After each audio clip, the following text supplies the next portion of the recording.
He almost didn't sit down. The bench was cold, the park was quiet, and the stranger looked like someone everyone else had chosen to ignore. But the boy opened his lunchbox anyway. And that single decision would change his life forever. Because what he didn't know was this: the man he was about to share his food with was not just a stranger, he was a judge. The boy's name was Daniel.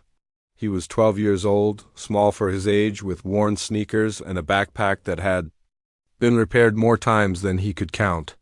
Every day after school, Daniel walked through the same park on his way home.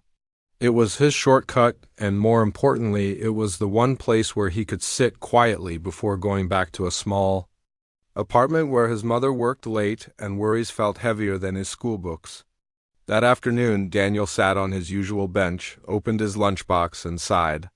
Inside was the same thing as always: 2 slices of bread, a little peanut butter, and 1 apple. It wasn't much, but it was enough. Enough to quiet his hunger. Enough to get him through the rest of the day. That's when he noticed the man sitting a few feet away. The stranger looked tired. His coat was old, his shoes dusty, and his hands were folded together as if he were holding on to something invisible. He wasn't asking for money, he wasn't bothering anyone, he was just there, staring at the ground. Daniel glanced at him, then back at his lunch. He hesitated. His mother's voice echoed in his head, reminding him not to talk to strangers. But another thought followed just as quickly. The man looked hungry, really hungry. The kind of hunger Daniel recognized, the kind that sat quietly and pretended not to exist. Daniel shifted on the bench, his heart beating faster than it should have for such a small moment. He broke his apple in half and stood up. Would you like some?" Daniel asked, holding out the fruit. The man looked up, surprised. His eyes were sharp, thoughtful, and kind in a way that didn't match his worn appearance. "You don't have to do that," the man said gently. Daniel shrugged. "I can share." The man studied him for a second longer, then smiled. "Thank you," he said. "That's very kind." They sat together in silence for a moment. Daniel handed over 1 slice of bread too, keeping only half of what he had. He didn't say anything about it. He just ate slowly, as if it were the most normal thing in the world. The man finally spoke. "What's your name?" "Daniel. I'm just someone passing through," the man replied. "And you?" "I come here every day," Daniel said. "It's quieter than home." The man nodded, as if he understood. Far more than Daniel had actually said. They talked about simple things: school, the park, the weather. Daniel mentioned how much he liked reading, even though he didn't have many books. The man listened carefully, never interrupting, never looking distracted. When Daniel spoke, it felt like someone was finally taking him seriously. After a while, Daniel packed up his lunchbox. "I have to go," he said. "My mom worries if I'm late." "That's a good thing," the man replied. "Means she cares?" Daniel smiled, then hesitated again. "I'll see you around," he said, though he wasn't sure if that was true. As Daniel walked away, the man watched him go, his expression unreadable. The next day, Daniel came back to the park. Same bench, same time. He looked around, half expecting the man to be gone. But he wasn't. This time, Daniel didn't hesitate. He sat down and opened his lunchbox. Without a word, he split his food again. "You don't have much," the man observed softly. Daniel shrugged. "I have enough." The man smiled, but there was something else in his eyes now, something thoughtful, something heavy. They talked again. Deeper this time. Daniel spoke about school bullies, about feeling invisible, about how people judged him before knowing. "Anything about him?" The man listened, nodding slowly. "People often forget," the man said, "that small choices reveal the biggest truths." Daniel didn't fully understand, but the words stayed with him. Over the next week, the pattern continued. Same bench, same shared lunch, same quiet conversations. The man never asked for anything.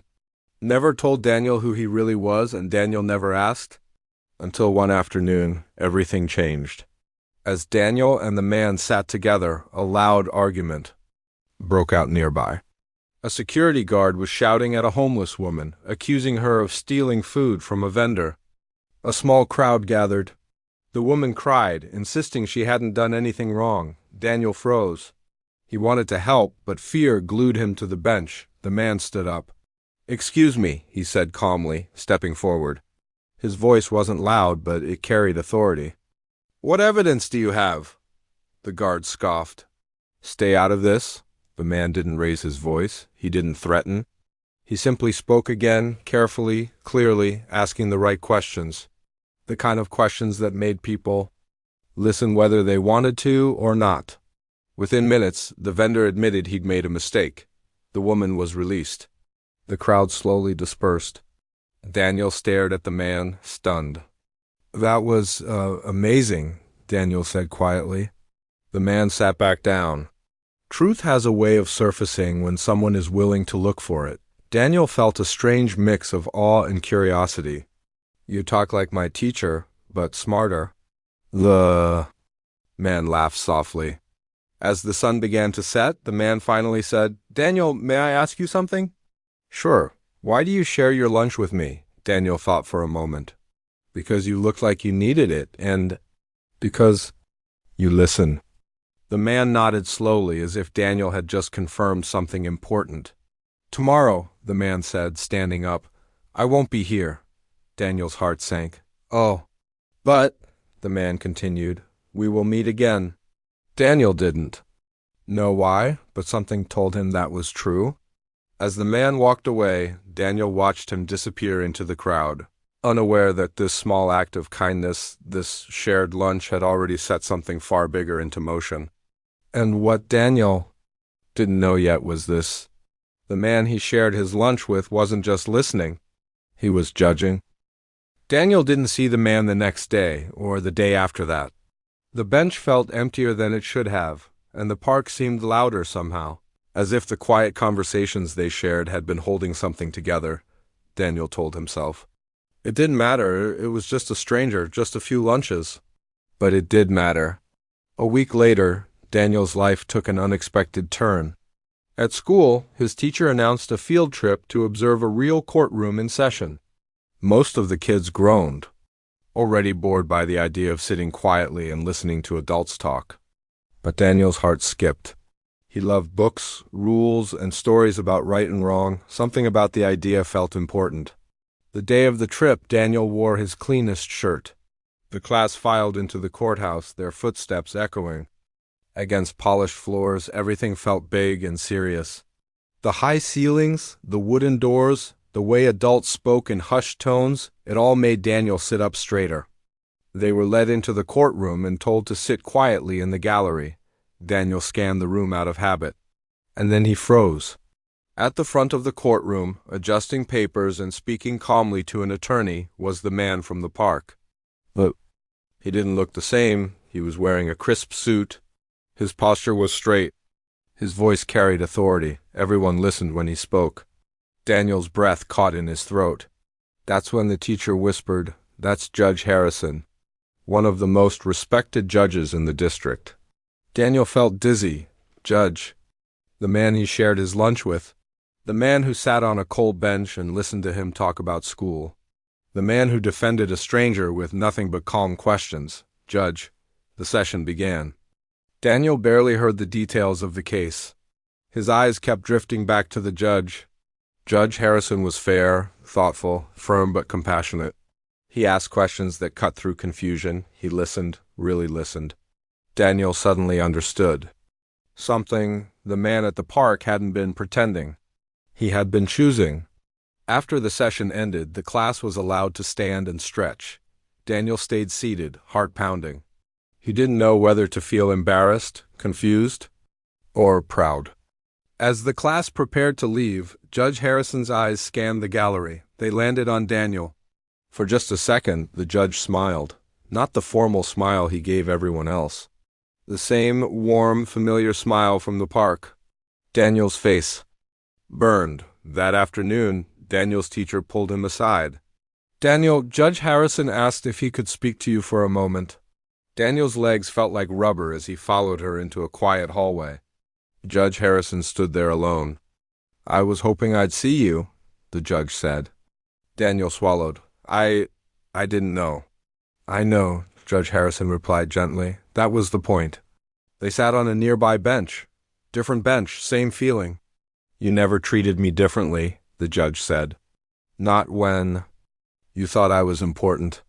Not when you thought I was nothing. Daniel stared at his shoes. You were just a person. Judge Harrison smiled. Exactly. Then his tone grew more serious. Daniel, I want you to know something. Your kindness mattered more to me than you realize. Daniel looked up, confused. People show me respect every day, the judge continued. But very few show me humanity without expecting something in return. You did.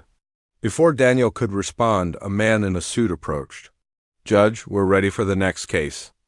Judge Harrison stood. I have to go. But I would like to see you again? Daniel nodded. Okay. As the judge walked away, Daniel felt something shift inside him. Something bigger than surprise, bigger than pride.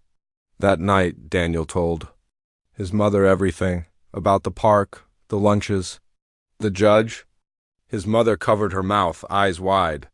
Daniel, do you know how rare that is? I didn't do it for that, Daniel said quietly. She hugged him tightly. A few days later, a letter arrived. It had an official seal. Daniel's hands shook as he opened it.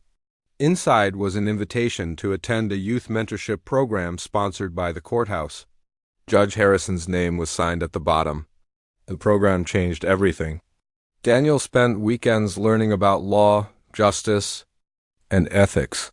He met lawyers, social workers, and mentors who encouraged him to ask questions and believe in himself.